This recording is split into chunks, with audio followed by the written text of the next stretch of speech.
Chapitre 26. Au moment de poser sa main sur le bouton de déclenchement de la porte, Myrdat hésita. Elle avait conscience que sortir de cette cellule, maintenant, pour rejoindre Marius, après les avertissements de Jorg, était franchir une ligne qui n'autoriserait plus de retour en arrière. Le grand inquisiteur avait été assez clair là-dessus, et la menace à peine voilée. Menace de quoi ? Elle l'ignorait. Que pouvait-il contre elle ? Elle n'en savait rien. Surtout qu'elle était devenue, comment avait-il dit ? Un personnage emblématique. Elle se trouvait devant un choix. Soit se conformer à son diktat et rentrer dans le rang, redevenir un bon soldat obéissant de l'Église, et accepter que la mort de son père ne soit jamais résolue, et ce qu'il avait soulevé ignoré. Ou bien franchir cette porte, sortir une fois encore, rejoindre Marius, suivre cette piste, celle de cette femme, et découvrir qui était cette Éowyn et quel lien il entretenait avec l'Église. Et le scandale dont parlait son père, ce scandale qui pouvait ébranler les fondements mêmes de leur société. L'Église ou son père ? Son père ou l'Église ? Oui, elle avait foi en ce qu'elle faisait, en son combat contre l'enfer et les démons, mais elle était également éprise de justice. Et de justice pour son père et pour Gwenaël, pour tous ceux qui étaient morts cette nuit-là, et tous les autres, ceux qui étaient morts dans cette ruelle, tués par cette chose qui n'était pas un démon et dont Jorg cachait l'existence. Non, elle ne pouvait pas renoncer, plus maintenant, pas après ce qu'elle savait et ce qu'on lui dissimulait. Pour son père, pour tous les autres, pour elle, elle réclamait justice. Même si elle devait, pour cela, remettre toute sa vie et ce en quoi elle croyait en jeu. Il y avait là, elle le pressentait, quelque chose qui les dépassait tous. Elle appuya sur le bouton, le panneau de bois s'ouvrit. Elle prit une grande inspiration, franchit le seuil.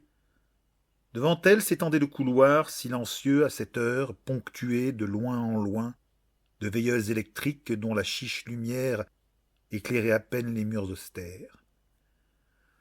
La porte de sa cellule se referma derrière elle avec un bruit sourd qui lui parut résonner comme un véritable coup de gong. À pas de loup, elle se dirigea vers l'entrée. Elle ne savait pas comment elle allait justifier sa sortie à une heure pareille, ni si on lui ferait des difficultés. Elle aviserait en temps utile. Déjà, quitter les quartiers des inquisiteurs. Elle fit 2 pas. La porte d'Héléna s'ouvrit pour cracher son amie au saut du lit, ses longs cheveux blonds emmêlés, qui la fixaient de ses grands yeux bleus embués de sommeil, mais interrogateurs. « Myrdat ?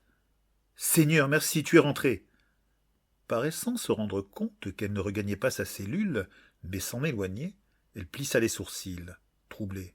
« Tu sors encore ?» Elle semblait ne pas y croire. « Myrdat, mais qu'est-ce que tu fais ?»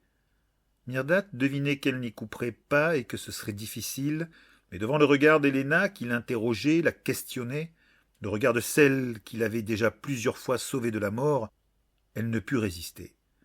« Héléna, je t'en prie, ne parle pas fort. Mais tu désobéis à Jorg. Il ne veut pas que tu t'en ailles, je le sais. Il m'a dit de veiller sur toi. » Le cœur de Myrdat se serra. Si elle avait besoin d'une preuve que le grand inquisiteur voulait la garder ici, c'était chose faite. Et Héléna embrayait. « Et d'abord, pourquoi sors-tu » Quelque chose passa dans ses yeux, ce sentiment que Myrdat avait déjà décelé, qui se répandit et, chassant les dernières brumes du sommeil, empoisonna son âme. « C'est lui, hein, encore lui. Tu vas le retrouver, avoue. » Myrdat ouvrit la bouche pour protester, mais comment pouvait-elle ? C'était la stricte vérité, et elle avait appris, entre autres choses, à ne jamais mentir, surtout pas à un de ses frères et sœurs, et elle ne pouvait pas mentir à Héléna. « Oui, mais qu'est-ce qu'il t'a fait ?»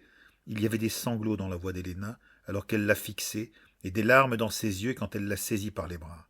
« C'est un démon, lui aussi, un suppôt de Satan, il t'a perverti, Il ne m'a rien fait du tout, se défendit Myrdat, bouleversée malgré elle par la réaction d'Héléna. Ça n'a rien à voir. Ah bon ? Alors avec quoi ? Qu'est-ce qui t'attire chez cet homme ? À la manière dont elle avait lâché ce dernier mot, On aurait dit qu'elle doutait de l'humanité de Marius ou qu'elle crachait une insanité. « Avec mon père, c'est à propos de mon père et de sa mort, et bien plus encore de toute l'Église. Tout ça !» À l'instant même où elle prononça ces mots, Myrdat sut qu'elle était allée trop loin. Héléna, loin de s'apaiser, arbora une expression horrifiée. « Il a réussi à pervertir ton âme et ton cœur, à te retourner contre l'Église. » Myrdat, consciente qu'elle la perdait irrémédiablement, que tout discernement était en train de disparaître de ses yeux, tenta néanmoins, en désespoir de cause. « Il n'y est absolument pour rien, ce n'est pas lui, c'est mon père !» Elle saisit à son tour Héléna par les bras, serra, plongea ses yeux dans les siens, en désespoir de convaincre. « Héléna, écoute-moi, je t'en prie. Jorg nous dit pas tout. On peut invoquer les démons. Certains l'ont fait, je l'ai vu de mes yeux. Et mon père et toute notre maison ont été tués par un démon qui... » Mais Héléna secoua la tête, se boucha les oreilles avant de s'écarter et de la pointer d'un doigt accusateur. « Tu mets en doute la parole de notre vicaire, et donc celle de notre sainte Église, celle qui nous protège, nous a nourris, toi qui l'as sauvé des flammes et du démon, toi sa préférée. Tu es devenue une hérétique. » Elle avait presque crié ce dernier mot qui, dans le bâtiment endormi, lui sembla résonner comme un véritable coup de semonce. Elle allait réveiller tout le chapitre, ou à défaut cette partie des cellules, il fallait que Myrdat la fasse taire, ou c'en était fini de son escapade nocturne. Pas le choix. Elle tendit une main vers Héléna, la posa sur son épaule. « Héléna, je t'en prie, il faut te calmer. Je te jure que je ne suis pas une hérétique, et que je ne te laisserai pas. Je ne te tournerai jamais le dos. » Il y avait de la sincérité dans sa voix, comme dans son cœur, car alors même qu'elle fixait le visage tourmenté de son ami, elle pensait chacun d'eux. Oui, elle aimait Héléna avec la tendresse d'une sœur, cette sœur qu'elle n'avait jamais eue, et qu'elle craignait de perdre ce soir. Héléna lut-elle tout cela sur son visage, dans son expression? Peut-être. Toujours est-il qu'elle s'abandonna, vint se blottir dans ses bras, se serrer contre elle, comme elle le faisait parfois, quand elles étaient plus jeunes, que la nuit était froide et qu'elle se sentait seule. Sa tête reposa sur son épaule. « Myrdat, » murmura-t-elle, comme apaisée en un soupir de réconfort. Elle s'en voulut quand sa main de métal pressa ce point à la base du cou, qu'Héléna se raidit, leva sur elle un regard d'enfant trahi de ses grands yeux bleus, avant de balbutier « Tu » et de s'effondrer. « Je te demande pardon, » souffla Myrdat en l'accompagnant alors qu'elle tombait. Quand elle reposa enfin à terre, Myrdat la fixa un moment, avec ses longs cheveux blonds auréolant ses traits fins, sa bouche un peu boudeuse à nouveau détendue, elle retrouvait l'enfance et l'innocence dont les avait privés la vie. Même ses membres lycanomatiques ne pouvaient altérer sa beauté. On aurait dit une princesse endormie. Myrdat se baissa, releva une boucle d'or pâle sur son front, et avec une infinie douceur y déposa un baiser. « Au revoir, ma sœur. » Quand elle se redressa, il y avait des larmes dans ses yeux qu'elle ne tenta pas de retenir. Pour sa sortie du bâtiment, quand elle parvint à l'entrée sans avoir rencontré âme qui vive, elle fut un peu plus expéditive. Quelqu'un allait forcément passer dans le couloir des cellules et découvrir Héléna inconsciente. Il ne faudrait pas attendre longtemps pour que l'alarme soit donnée et Jorg prévenu. Les choses seraient alors bien plus compliquées. Raffermissant sa volonté, elle se redressa et, prenant son pas le plus assuré, s'avança vers l'entrée. Derrière la guérite, le planton la vit arriver. Il s'adressa à elle aussitôt. « Inquisitrice Myrdat, vous ici à cette heure ?» Sachant son lien avec Jorg et sa notoriété, il lui parlait avec déférence. Mais ajouta en la voyant prendre le chemin de la grande porte. « Vous ne devriez pas sortir. Le grand inquisiteur Jorg a expressément donné des ordres pour... » Une fois de plus, Jorg l'avait devancée, bien sûr, elle aurait dû s'en douter. Il dévoilait son jeu. Elle fit mine de ne rien avoir entendu et se dirigea résolument vers l'entrée. Elle vit, du coin de l'œil, le planton appuyé sur un bouton et l'air catastrophé, parler dans le cornet acoustique. Il contactait les gardes. Il fallait accélérer. Alors que le lourd battant pivotait, elle jaillit à l'extérieur, à l'instant même où un des deux malabars cuirassés se tournait vers elle. Avec une rapidité foudroyante, octroyée par ses membres lycanomatiques, elle se rua sur le premier avant qu'il ne puisse réagir et lui abattit le tranchant de sa main mécanique sur la nuque, au défaut du warrior. Il s'effondra, sonné pour le compte dans un grand bruit de ferraille. Sans même ralentir, elle se saisit de la hallebarde électrique de celui qu'elle venait de neutraliser, pirouetta telle une danseuse et en frappa le second avant qu'il ne puisse parer avec la sienne. Il y eut un grésillement d'éclairs quand la pointe toucha l'armure et que le second garde tomba à son tour en tas désordonné. Lâchant l'arme inutile, Myrdat se mit à courir sur les pavés en direction des escaliers qui dévalaient la butte. Devant elle, par terre de fleurs lumineuses, s'étendait le maillage électrique de la cité qui l'attendait, et quelque part, là-bas, Marius et le secret de son père, ce secret pour lequel il avait donné sa vie, ce secret qu'elle devait découvrir. Elle arrivait juste en haut des marches et s'apprêtait à s'y engager, pour descendre jusqu'à la ville et s'y enfoncer, quand elle entendit derrière elle une voix formidable. Myrdat, Les syllabes de son nom jetées à la nuit avec ses terribles intonations, et l'expression d'une fureur divine, un dieu de métal, la figèrent sur place.